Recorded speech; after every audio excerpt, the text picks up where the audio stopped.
So I'm going to show you a few things on this video. So this is the curly kale that is out of my food processor, and what I did is I took most of the stems out before I juiced it, or this is out of my juicer. I haven't put it through the food processor yet, and it's not crumbly enough to be used to make patties or anything yet. See, there's still some big leaves, so I have to put it through the food processor. And the reason that you take the stems out, especially of that curly kind of kale, is because they are humongous and they end up forming big stringy stuff that you don't want to eat. Some of this ends up good, but most of it, eh. And so yeah, this is just going into the yard compost because it's really not very usable, but that is very usable. And this is just dinosaur kale without the stems removed. So this is what I mostly use, is dinosaur kale.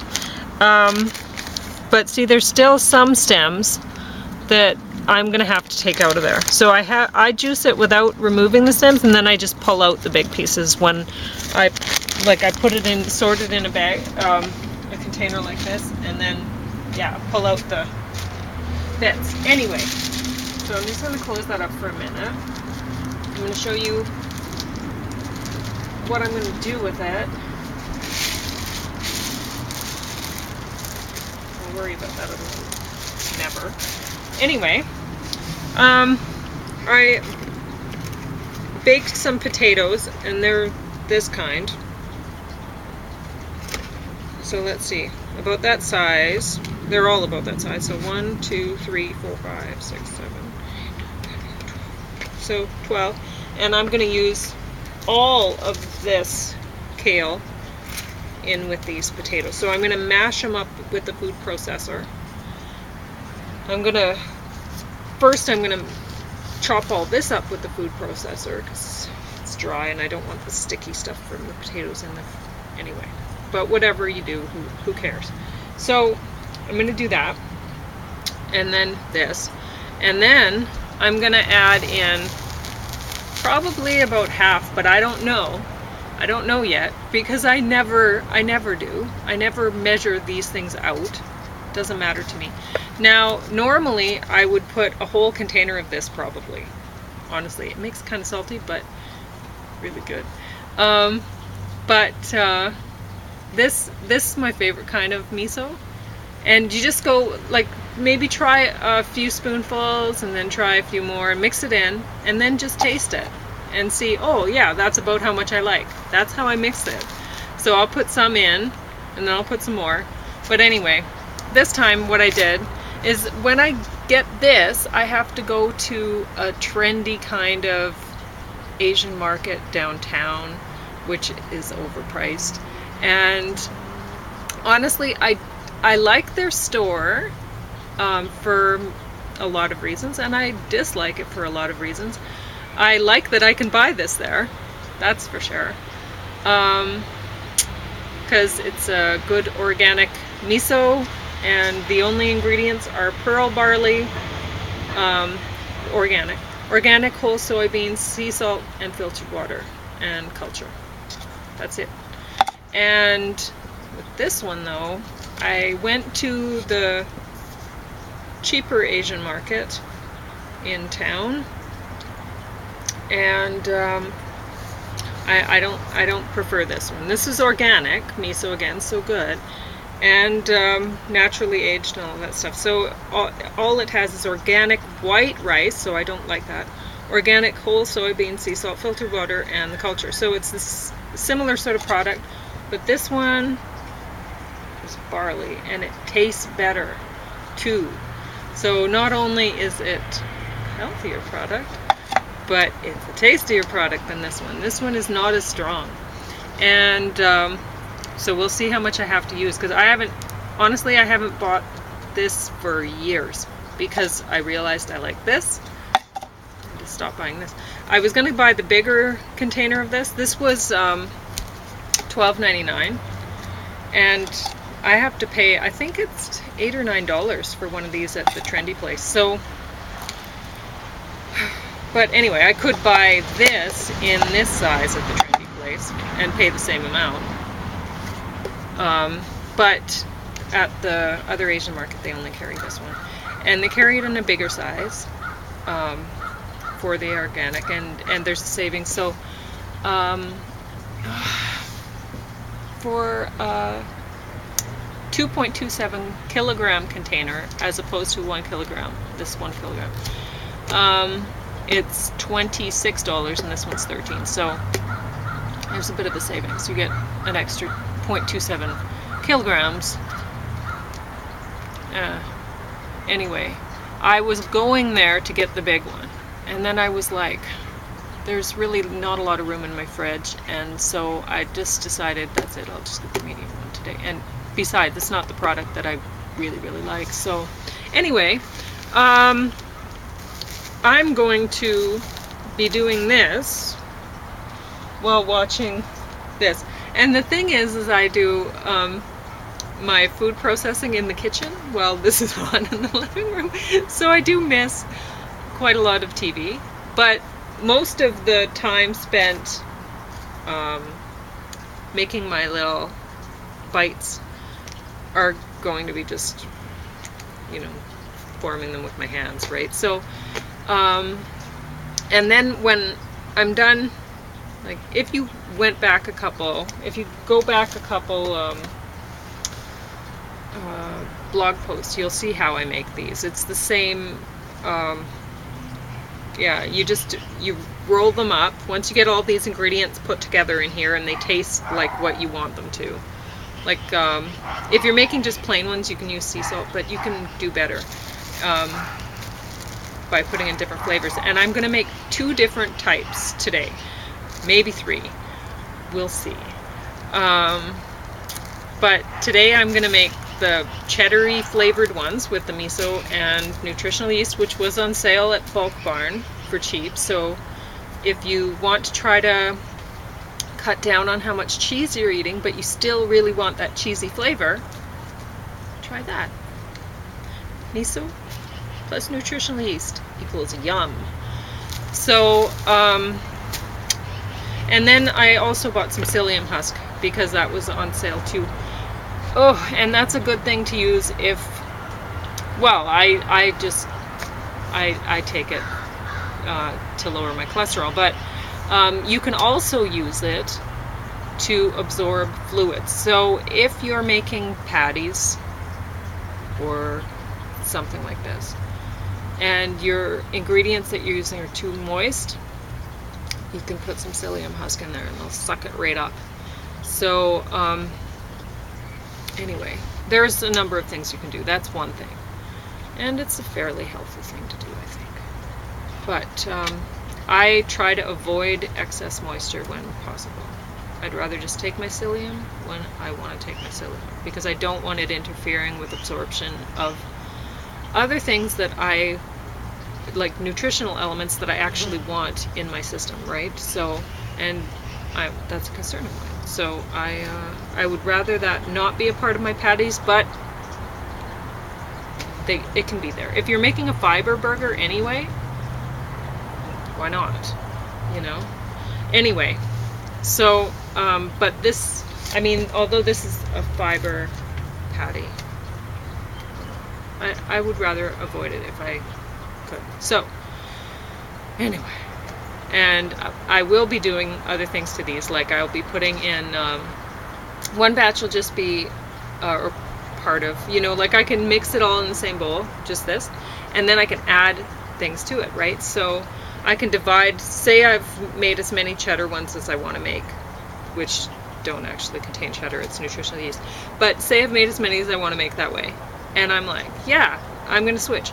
So I still have that cheddar-y flavor in, but I can add, say, that focaccia bread spice with the rosemary and garlic. Oh, yum.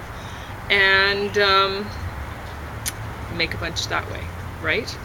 So, or whatever kind of flavoring. I could divide that cheddar thing up and make a few different flavors. And then label it in my Ziploc bags. Well, oh, first you got to roll them around in. I'm using a mixture of amaranth, which is about coarsely ground-ish. Like I'm still leaving about half of the round balls round, and seeds. I'm leaving about half whole, and then I'm mixing that about 1/3 of that and 1/3 of quinoa, and again coarsely ground but about half whole. And what was the other thing I was putting in there? Teff. And yeah, so then I'm coating my little bites in that and then chucking them in the freezer bag and in the freezer. And that's, well, I'm gonna eat some today because I'm making them, and why not? Anyway, we watched this movie, Never Was, with a whole bunch of good actors, and it was a good movie. And I'd never heard of it before. It came out in 2007. I'm having a hard time holding up my back today. Anyway, very good. I think everyone should watch it. It's a good fairy tale for adults, and the king ends up getting his castle back, and yay. So, I don't want to give away the story at all because I want you to watch it. So, I think everyone should. So, I'm sending this to my sister today. And I don't know if she's reading my posts at all. I don't know if anybody is. Especially the ones where I'm talking about nutrition. I don't think anybody likes this stuff, but maybe. I don't know. And there's not a lot of people that can be sold on the idea of eating potatoes lately, but it's a whole food. It's plant-based, and I think it's perfectly healthy. I mean, I don't eat a whole lot of them. In fact, we eat very few, but we eat a lot of kale. It's largely a kale diet that I'm on. Lately, there's a lot of kale and broccoli. But anyway, which is good, but I need to do something with the pulp, and these are yum, so, and really easy to make. Anyway, I am sending this card to my sister today, and if you were reading the post, which I will be putting this at the end of, you know why. And so I hope she'll get a laugh out of it. Smile, you'll look better. And inside it says, and it's less trouble than makeup. So, and there it is, made by woman. So what I'm trying to say here is, if you read my post, and you right now think I'm the biggest sexist in the world, I'm actually not. There's a lot of women who've adopted, somebody went through my Rubbermaid tub, and I just noticed that, and they didn't close it. They were on my deck snooping through my things, because people steal things from me all the time. It's really frustrating, and they didn't close it. So now I'm wondering if it rained, and rained on the stuff in my Rubbermaid tub. Lovely, hey? So, I'm not going to go over there and look right now, although I really want to, but I'm going to continue on with this. Now, this woman, if you look at her smile in her picture, it's not genuine. And there are a lot of women out there who will adopt alpha posturing. And a lot of them will roar to the skies than everybody who doesn't want to listen that they're feminists, and they are not. They are not feminists. And if you're adopting this alpha posturing and you're a woman, then you have no idea how hard you're making it for actual feminists to try to make progress. This is what real feminists do. This is it. It's not adopting alpha posturing. It's not telling people to smile, that they'll look better and it's less trouble than makeup. That's not it at all. This woman is a successful entrepreneur. And this is the kind of women that our society wants women to be. But this is not a feminist. This is an anti-feminist. So just think about your actions. You know, when you're a woman and you found yourself into a position of power and you had to struggle to get there, and think about what you had to do to get there. Did you have to adopt personality traits that were masculine? Support feminism and support femme. That's what it's about. It's not about this. This is terrible. This person is terrible. And she has no idea, I'm sure. But she's an anti-feminist, drawing inspiration from God, nature, and the bright eyes and big hearts of her children that she is raising to be anti-feminist.